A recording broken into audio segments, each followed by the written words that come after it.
Afternoon, to address specifically the issue of the treatment that's being meted out against one Miguna Miguna. As Kenyans well know, I have got extremely very little that I agree with Miguna Miguna. But, truth must be told, and we must look at these things also from a human perspective. And I will draw your attention to the very famous poem by one Martin Niemöller, who said during the Nazi days that first they came for the socialists, and I did not speak out because I was not a socialist. Then they came for the trade unionists, and I did not speak out because I was not a trade unionist.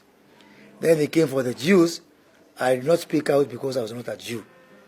Then they came for me, and there was no one left to speak for me. Nothing can be more true about this statement than what this country, collectively, we are doing to one Miguna Miguna. Ladies and gentlemen, you will recall that in 2009, and if you go back to your media houses, we have got the records, we have got footage from your TV stations, where I wrote to then Prime Minister Raila Odinga, and I told him that he was hiring on public payroll in a public office with taxpayers' money, a foreigner by the name of Miguna Miguna. That was in 2009. And I attached his Kenyan passport issued in Kisumu and his Canadian passport. And that time, it was before the 2020 constitution, which allowed for dual citizenship. So by that time, it was illegal. In spite of the fact that it was illegal, the then Prime Minister, through Minister for Immigration at that time, the late Otieno Kajwang, refuted and said, and you can go to Citizen and KTN and all those footages in 2009, where he said, Miguna Miguna is a Kenyan citizen. And they gave reasons. And they said, no, this is just me, Moses Kuria, trying to spoil the name of Raila Odinga, the Prime Minister. Now, then we had 2020 Constitution, so all the people with dual citizenship were regularized. And so there's nothing criminal, even today, in having dual citizenship. I think we need to bring this chapter to an end. Even as who were opposed to Miguna at that time, and I'm one of them, and I'm asserting that Miguna Miguna is a Kenyan. He has a right to come back to this country. The courts have ruled. We need to facilitate his return. During the burial of the late Charles Rubia, His Excellency the President said that people, even those who are boarding planes like Miguna, are free to come back. So how can we say with one hand that Miguna can come back, and then on the other hand, we issue alerts to all the airlines to say that he should not board the airplanes? So now, Miguna is just a vagabond in foreign capitals. And there's nothing worse than a Kenyan or a person of any nationality undergoing such humiliation. There's nothing more reassuring than being back home, knowing that no matter what happens, finally you have got a home and a country. Have we removed the citizenship of Miguna Miguna? In any case, the courts are supreme and the courts have ruled. How do you expect other Kenyans now to obey court rulings if the government is the first to disobey those rulings? And I want to say this categorically, that I do believe that when the president spoke during Rubia's funeral, he meant every word of it.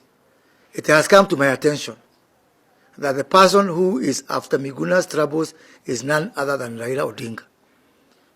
I have come to learn that Uhuru Kenyatta has no problem with Miguna coming back. But as you saw yesterday on live TV, Citizen TV, by one Gladys Wanga, and it was clear if you look at the tonality of Gladys Wanga on Citizen TV yesterday, that the ODM side of this informal coalition is not going to let Miguna come back to this country. And I want to say something. You may not agree with me. I don't agree an iota with Miguna Miguna. But surely, the price we have to pay for our democracy is that we have to, live in this country with all sorts of people, sane people and lunatics. It is a price we have to pay for our democracy. We cannot do anything about it because democracy is a route that we have given to ourselves. Second thing, we are talking about BBI to change constitution. If you cannot respect this one, which is here, which other one do you want us to bring through BBI? If Miguna is not protected by 2010 constitution, if it cannot be obeyed, even if you change and bring whichever one, who tells you that it shall be obeyed? So let's walk the talk. And if we're talking about bringing changes through the BBI to the constitution, let us parade our credentials. There is the old dictum in law which says that he who seeks justice must do so with clean hands. I'm asking the government, I'm asking our informal coalition partners to actually walk the talk, lead by example, and show their fidelity to the rule of law by facilitating, as is indeed directed by the courts, for Mr. Miguna Miguna to come back. And you cannot put people into a political prison forever. If the Honorable Raila Odinga is worried that the people of where his backyard of Nyanza are going to be swayed from the BBI caused by Miguna, the people of Nyanza are very intelligent people. And I want to ask the people of Nyanza to rise up. This is a region which enjoys some of the most intelligent, the most educated people. And what is happening is nothing but trying to create a monolithic way of thought, a monolithic thought process within the Nyanza region. So that there is no diversity of thought. I come from a region whereby I can say anything, another person says something else, and we end up agreeing and we are not enemies. So this lack of intellectual plurality that Raila Odinga want to bring in Nyanza, I want to say that people of Nyanza deserve to have freedom of choices, as many options as possible, and I want to ask the very wonderful professionals we have from Nyanza, the engineers, the doctors, the lecturers at our universities, the architects, the lawyers, please live true to the education which you pride yourself as being one of the leading regions in this region, rightfully, and say no to this caging of people of that region to one political thought. Miguna Miguna is not my political friend. But it behoves upon me as a leader and as a Democrat to stand up for the rights of even those people you don't agree with. And there are some things that you can't wish even on your worst enemy. Among them, I understand now, Miguna Miguna did not get a refund for his ticket. He has no money on him. In fact, I want to consult the family and we start a pay bill to at least buy food for him. You know, in the European capitals, you know it is winter there. The weather is not very good. So I want to tell Mr. President and the Right Honorable Prime Minister, please think about the weather in Europe. This guy has no money. He has no food. He didn't get a refund. There's nobody who's telling him what is going to happen to him. Is this really something you are proud of to see your citizens go through? And I am suspecting that if Miguna came here, even those people who would have gone to meet him at JKI, they would not have been even 20. He would have just come, and then life would have gone on. People are busy with their lives. People have no time for sideshows. Why are you trying to create a mountain out of a molehill? And by doing so, sacrificing the welfare and the well-being and the health and the psychological affairs about one of our citizens. I will stand up for Miguna Miguna. Whoever he is, his shortcomings, we all have our shortcomings. Yeah? Miguna may have his shortcomings. I have my shortcomings.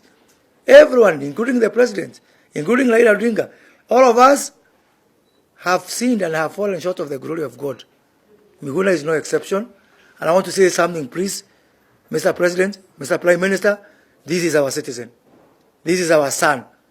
It should be a mark of shame on our nationhood to have one of our citizens hungry, disturbed, undergoing torturous weather in Europe when we have a country.